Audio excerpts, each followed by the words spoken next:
Well, hello from the Galilee. It is May the 3rd, and it was 85 degrees outside today. It was just hot here in the Galilee, but we survived, and we're looking forward to possibly tomorrow a chance of rain. Can you believe that? Less than 50%, but still a chance. And then I think the day after, it's going to approach pretty close to 50% chance for rain right here. Gosh, right here before Shavuot. Um, you might notice in the background my parrots. I don't speak about my personal life very much, but I do have a parrot sanctuary. The one of my good friends here in the village is a exotic veterinary for aviary wild bird, not wild birds, but exotic birds.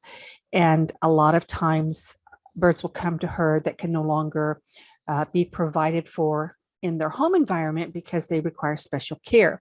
When that happens, the special care birds come and live with me. So you might hear some talking in the background, and that is not a human. That is my birds. They're pretty smarty when it comes to that stuff. And they sound sometimes like me. They sound sometimes like my husband, but they're my little jungle chickens back there, and I kind of like them anyway.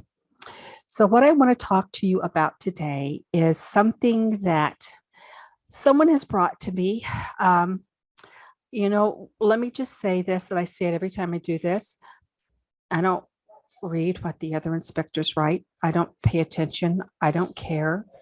But when people then start approaching me and saying, I'm confused, can you please help me understand this? Then I say to myself, well, I suppose I better do a video. So here I sit today and I'm doing a video. I want to read to you the point of confusion. And it goes like this. So we're going to take the big words away. We like Hebrew words, but for me, like Paul says about speaking with other languages, it doesn't avail anything unless you understand what is being said. So I will take away the fussy words that you may not understand, and we will just read this statement verbatim here. I just lost my place. And it goes like this.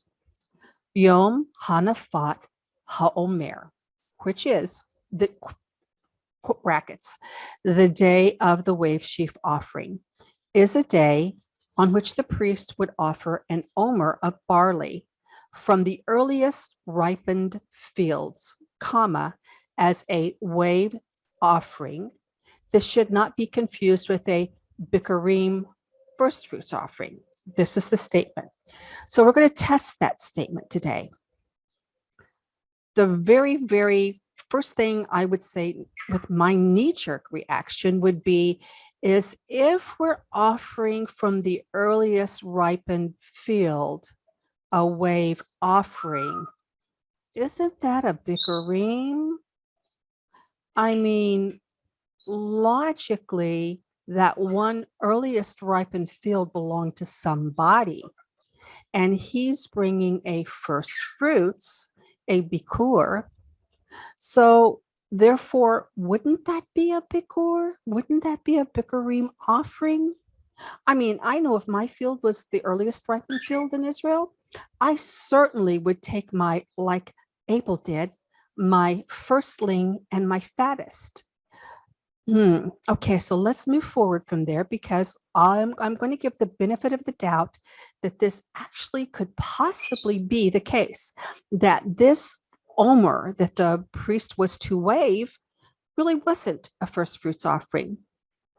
From here, we're going to go to PowerPoint, and we're going to start breaking down the scriptures. We're going to look at the etymology. And rather than use the Hebrew or the English words, we're going to use the description of what is being said. First, I'll show you what is being said. We'll use the words from the King James. We'll connect it to the Hebrew words, and then we'll look at what that word means. And so we're going to break it down slowly, and we're going to test this theory, whether or not the wave sheaf was a first fruits offering. Strong's has 8573. We're going to look at three references. We're going to look at Strong's. We're going to look at the Etymological Dictionary of Biblical Hebrew. And we're going to look at the Jusinius,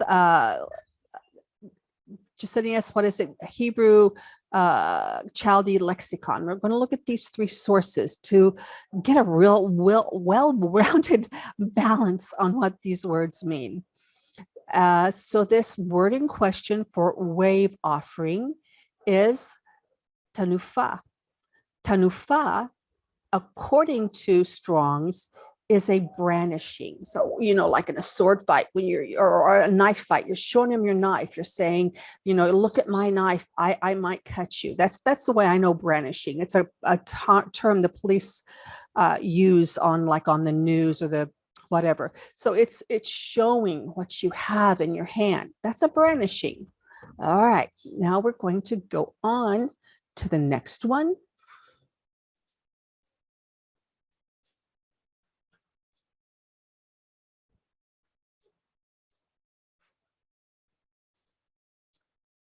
And this is the Etymological Dictionary of Biblical Hebrew. And rightly so, as the Strong's does, it tells us that the Tenufah comes from the word nuf. Now, this is going to be very, very, very important that you connect these two words together. Hebrew comes from a family of words. There are root or parent words, and then other words are built off of the root or the parent word that means something very similar. It's like having a family picture taken and you see the parents and you look all around at the other people in the family, and hopefully you'll see the same family resemblance in all the children and in many of the grandchildren that are represented in that picture or that photo. And that's exactly how Hebrew works. So we have this root word, which is nuf, and we have the next generation, or a word made from nuf, which is, you can hear it, Tenufah, nuf, Tenufah. In the Etymological Dictionary, we're told that Tenufah means move horizontally. And we're using, they were using Exodus 29, Leviticus 20, and Deuteronomy 32.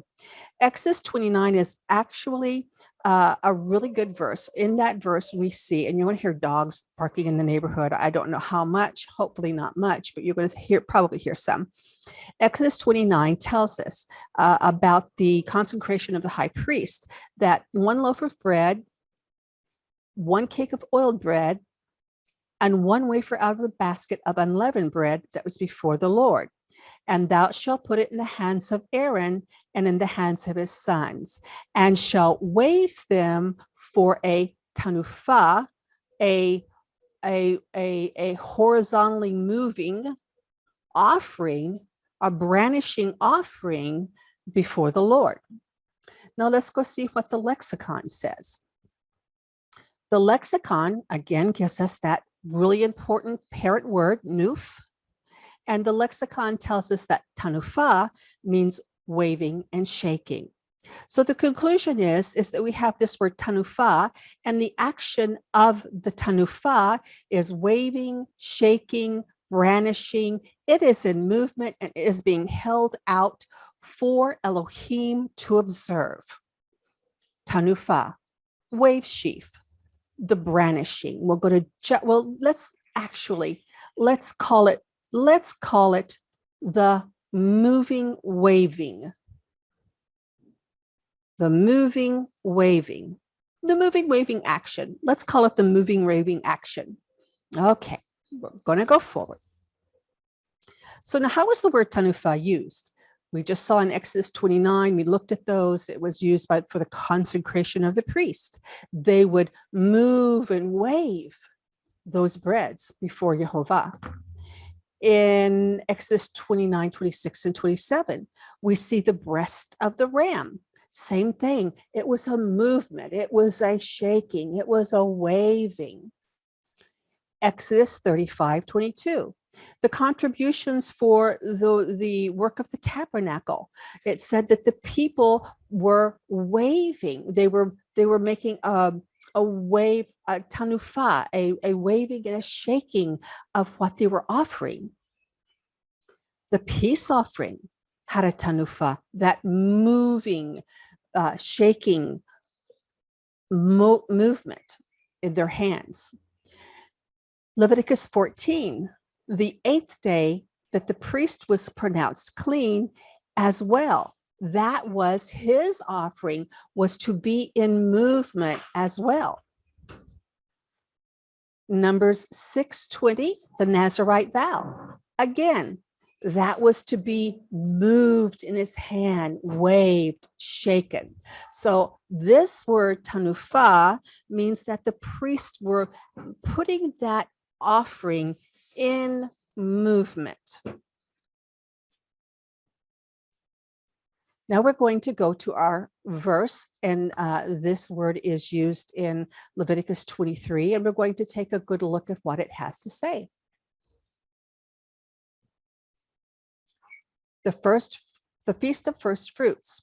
And the Lord spake unto Moses, saying, Speak unto the children of Israel, and say unto them, When you come into the land that I have, which I give unto you, and shall reap, so dock off. When you dock off that which is being cut, the harvest. So when you dock off that which is being cut thereof, you shall bring an omer, a sheaf of your bikur, your bikurim, of your whatever you're cutting, unto the priest. So we're going to dock off the thing that we're cutting. We're going to take an omer of our first fruits that was cut to the priest. That's exactly what it says. Leviticus 23:11, and he, the priest, so we've taken it to the priest, and he, the priest, shall nuf, this is the word wave. Oh, that's the root to Tenufah. The priest shall nuf the omer before the Lord to be accepted. And that accepted really means to be a delight for you. So this thing of bringing a first fruits offering, that omer measurement, and presenting it to the priest and letting him nuf that before Yehovah was a delight to Yehovah. On the morrow after the Sabbath, the priest shall nuf, shall wave it, shall go back and forth in his hand with the offering. And you shall offer that day, when you have the wave sheaf, a he lamb without blemish of the first year for a burnt offering unto the Lord. And the meat offering thereof shall be of 2 tenths still of fine flour mingled with oil, an offering made by fire unto the Lord for a sweet savor. And the drink offering thereof shall be of wine, the 4th part of a hin. And you shall eat neither bread, nor parched corn, nor green ear, until the selfsame day that you have brought an offering unto your God. It shall be a statute forever throughout your generations in all your dwellings. Now it continues, and we're only going to go to verse 17, but I have put the whole thing up here in context.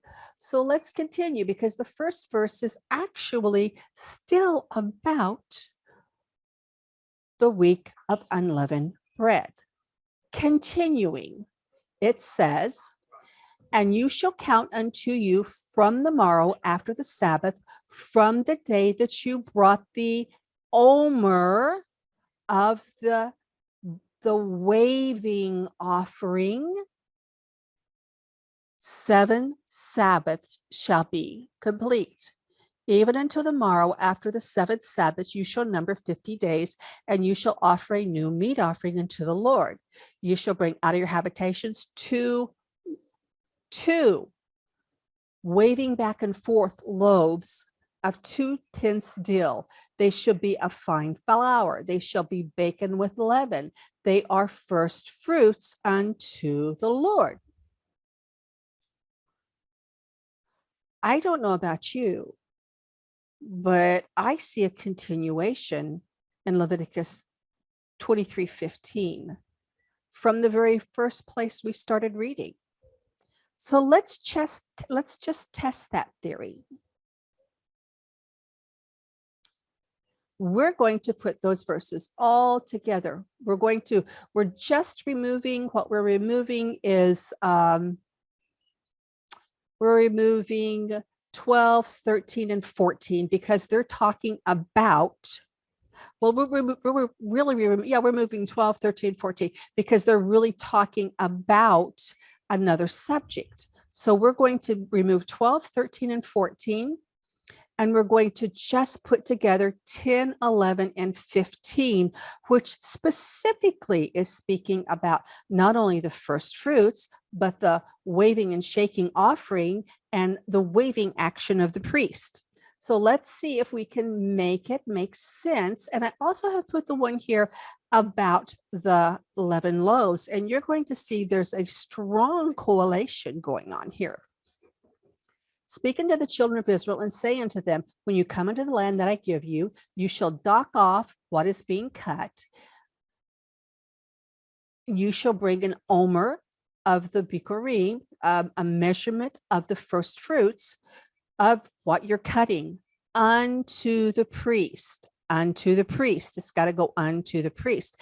And he, the priest, is going to quiver the omer, that thing that they've docked off from whatever it is they're harvesting, before the Lord to be accepted as a delight for you on the morrow after the Sabbath. The priest shall wave it, quiver it, and you shall count unto you from the morrow after the Sabbath, from the day you brought that omer. That's referring to verse 10, from the day you brought the omer of the Tenufah, that brandishing, waving, shaking offering that the priest is going to noof in his hands. 7 Sabbaths, please forgive the typo, I'll put it in there now. 7 Sabbaths shall be complete. Well, I don't know about you, but it appears to me, that's the screen door. My husband just went inside. This is life, folks.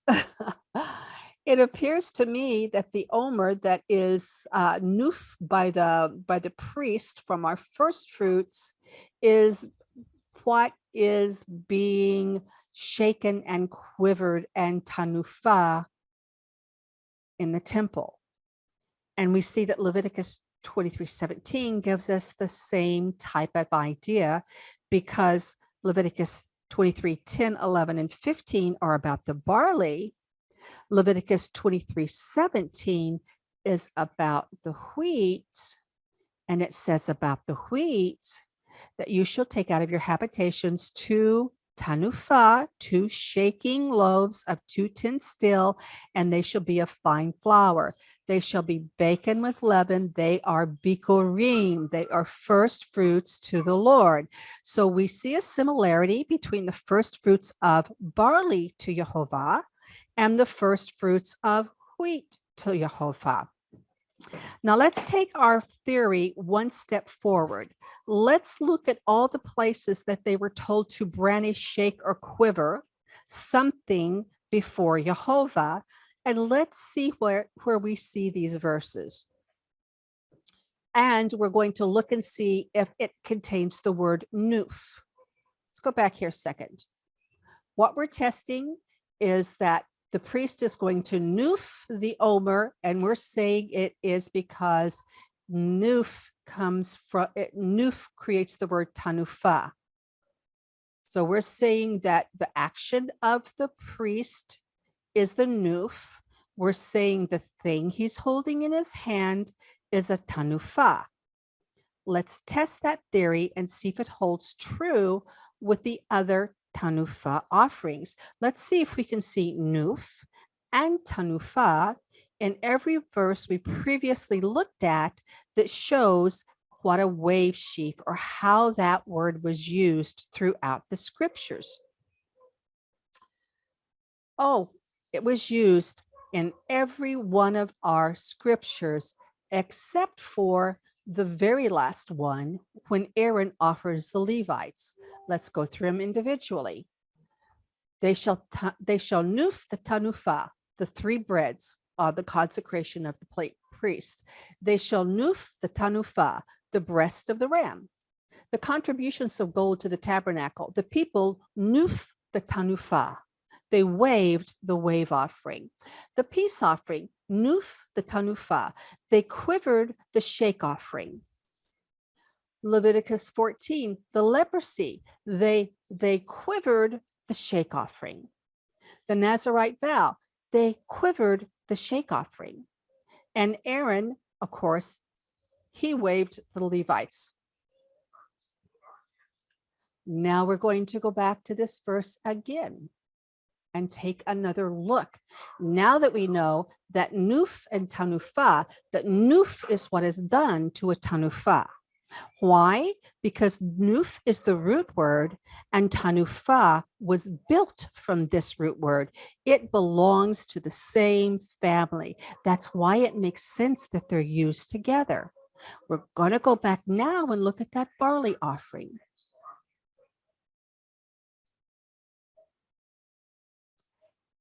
And it says, we'll start with the word when. When you come into the land which I give you, and you cut off the barley thereof, then you shall bring an omer quantity. An omer quantity. Please notice that this same phrase is used in the very last verse in Leviticus 23:15. I have made the letters purple so you can tie this together and understand this is one expression. You shall bring an omer quantity of the first fruits of your barley that you have cut to the priest, and the priest, he shall nuf that omer before the Lord to be a delight on your behalf. On the morrow after the Sabbath, the priest shall nuf it, and you shall count from the morrow after the Sabbath from the day that you brought the omer of the Tenufah, 7 Sabbaths. And there's that typo again. I copied and pasted, didn't I? 7 Sabbaths shall be complete. Was the wave sheaf offering first fruits? Absolutely, positively, it was of both the barley and the wheat. The barley was a meat offering. It was ground, but it was still a nuf, the Tenufah. Was the wheat a wave offering? Yes, it was. It was the nuf, the Tenufah of the 2 leavened loaves. What was the purpose of waving an omer of grains? To be a delight to Jehovah. What was to be a delight to Jehovah? That first fruits offering they brought to the priests.